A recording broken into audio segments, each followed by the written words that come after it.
medieval fashion, the vast majority of it was who you are, and you're showing that off.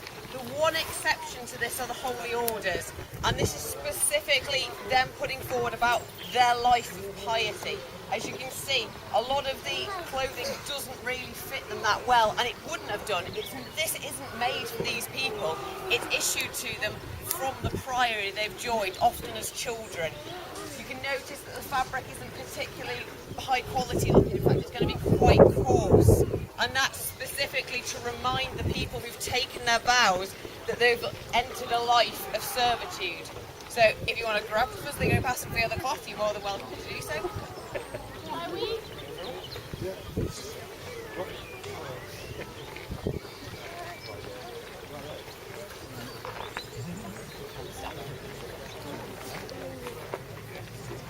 This next group of people are the peasantry. You can tell by the way you look at their clothes that they tend to be quite earthy tones. The dyes aren't really that advanced yet, and certainly no one here has had anything shipped in, and I've spent a lot of their money on it. Yeah, it's kind of itchy in here. However, what you will see is you'll start to see little tiny touches of decoration, whereas this lady here has obviously got a little bit more money than the average peasant.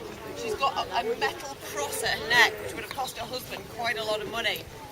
She's also got this beautiful embroidery at the bottom, which she would have had to sit and do. In the medieval period, particularly the 12th century, it's not the resources that... the time isn't really the issue. You have plenty of that. You've got winter nights to sit and work at your own clothing.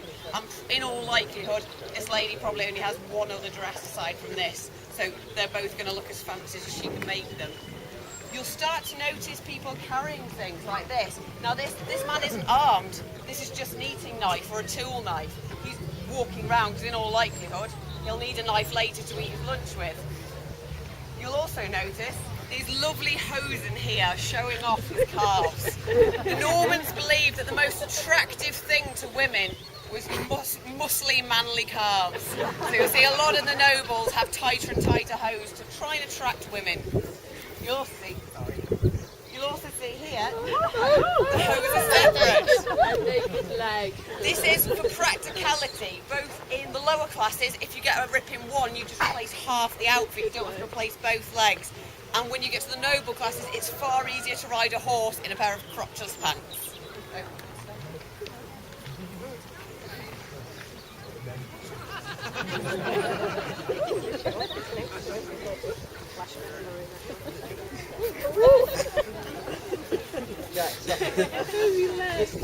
This next group are the middle classes. These are probably merchants or wives of fairly getting on in the world men. You'll see this lady here has a really nice shade of green. In order to get this, it probably would have started out something similar to that man's tunic there. It would have had to be dyed and dyed again and again, and she would have had to pay someone for that time. You'll also notice that you start to get bleached linen, which again you're having to work, you have to pay people for their time to carry on with the linen to make it look more and more white and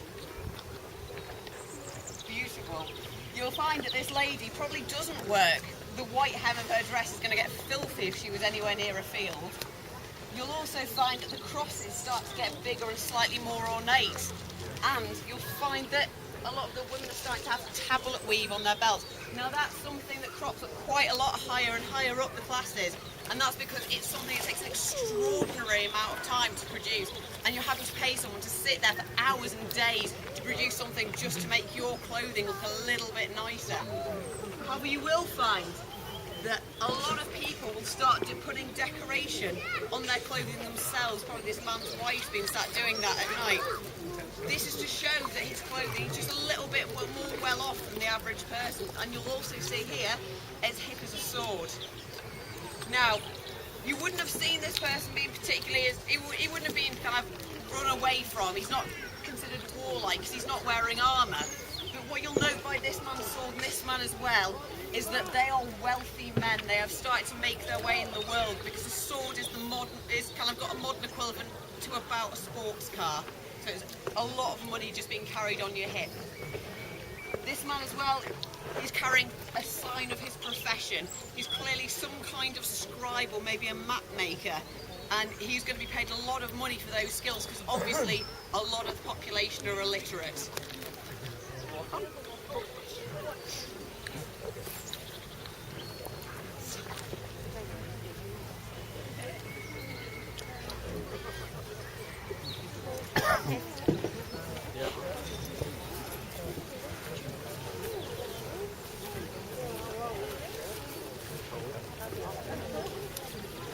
This group of the minor nobility, you can tell the colours suddenly become a lot more dark, a lot more bright, a lot more time has been spent gathering these resources. You can start to see flashes of really, really high class colours. Obviously she couldn't have a whole dress made of that would be shockingly expensive, but she is going to show off as much of her wealth as she can possibly afford. You also see on this lady's arms here, this is tablet weave, and it's a very fine example of it. You can see someone will have had to sit there with a bunch of cards, turning them different ways to create this pattern, and it's going to be a lot of money to get that. You can also see this lady's probably a knight's wife. She's wearing a wedding ring. Now that's quite rare in medieval society. The only people who really wear rings at all in the male classes are the bishops and the knights to seal rings. But to see a woman wearing a wedding ring probably means her husband loves her very much and has spent a great deal of money on it.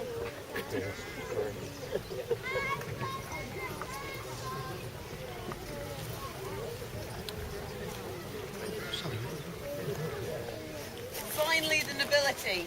You can start to see classes of real colour. You start to see that not all of the material is wool, a lot of it is silk, a lot of it, this lady here is wearing a raw silk wimple. This would have had to be imported on a journey that took nearly half a year by someone just to make a head wrap for her. Now you'll notice that there's different styles of head wraps going on. That's because it was really important in medieval society to have your hair covered, and also for some strange reason your ears. They believed it was a bit scandalous to show off your ears. You can see this lovely girl here is just at the stage where it'd be a bit dicey to let her wander around with her hair uncovered, because like everyone would start to talk about what her father was letting her get up to. So, with the exception of that, you can see the classicals, particularly this man here. You can see the ornate touches, things that don't even matter are made of metal.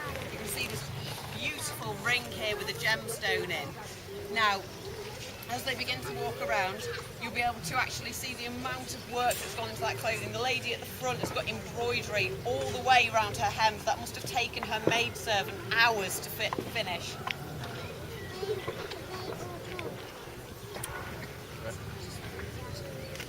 Finally, once you get to the uber rich, like myself, you get to the point where people stop trying, like nowadays basically. People know who I am, they know I'm a countess, so therefore I don't need ridiculously long sleeves. You'll notice some of the minor nobles have incredibly long sleeves. Now that's basically them communicating with the world, I am so rich, I do not need to work, I will just sit here and look beautiful. Whereas they are incredibly impractical. You get them caught on doors, you get them caught on benches, every time you walk anywhere you get snagged. So a lot of the nobles actually spent a lot of their time in hunting clothes, like myself, but I have imperial purple at my sleeve, so no one passing on the street could even slightly be mistaken that I'm very, very wealthy. Now, in a minute, once we finish the talk, we'll bring everyone forward. If you want to know anything more about any of the costumes, just grab people and ask. You're more than welcome to do so. Right, thank you very much.